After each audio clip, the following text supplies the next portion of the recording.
Le problème des routes délabrées à Libreville, on n'en parlera jamais assez. Sur ce tronçon reliant les quartiers Midoubé 2 et Midoubé 3, le constat est amer.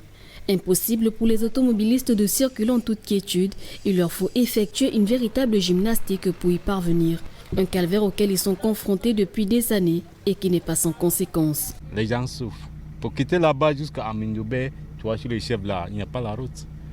Les voitures tombent en panne à cause des mauvaises routes ici. Regarde. Ça nous dérange. Ça nous dérange tous les jours. Ça gaspille les voitures tous les jours. On demande nous la visite technique. Et tout ça là, il n'y a pas la route. Si l'État pouvait vraiment venir nous aider par rapport à cette voie, vous voyez, les clients souffrent là-bas. Ceux qui veulent aller jusqu'au château, il n'y a pas moyen de les transporter pour les amener jusqu'au château par rapport à l'état de la route. Et ça nous gaspille le bas des caisses des véhicules, ça nous foire les amortisseurs. Donc vraiment par rapport à cette affaire de route, je ne sais plus quoi dire. Hein. Bon, vraiment, il faudrait que l'État vienne nous tenir compte quand même, quoi. Monsieur Miyindou, résident du quartier Midoubé 2, exprime son indignation face à cette situation et souhaite voir les choses changer pour le bien-être de tous ceux qui empruntent ce tronçon quotidiennement pour vaquer à leurs occupations. Le chef de l'État fait des efforts, madame. C'est comme un père de famille.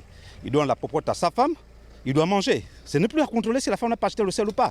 Moi, je crois que tous ceux qui sont autour du chef de l'État, ce sont des gens qui sont contre lui. Parce qu'une route comme celle-ci qui est déjà terminée, on était seulement à la dernière couche. On revient à zéro aujourd'hui. Il faut reprendre les travaux. 20 ans j'habite Midoubé. On vit la même chose. Si on ne peut pas réparer ça avec nos poches, on est obligé de souffrir. Regarde la voiture, c'est une preuve. Hein? La voiture, elle est cassée. Pendant que la route, on était seulement à la dernière couche, je répète, la dernière couche. Nous, on veut qu'on nous remette la route comme c'était parce qu'on est fatigué. La preuve, filmez cette voiture, vous allez voir, c'est une preuve. Est-ce que tous on va casser nos voitures? Déjà la mienne au garage. Au moment où plusieurs voies sont actuellement réhabilitées dans Libreville et ses environs, celle-ci mérite qu'un regard soit posé sur elle par les pouvoirs publics. En attendant que cela se fasse, les automobilistes n'ont pas trop de choix que de continuer à vivre avec cette réalité.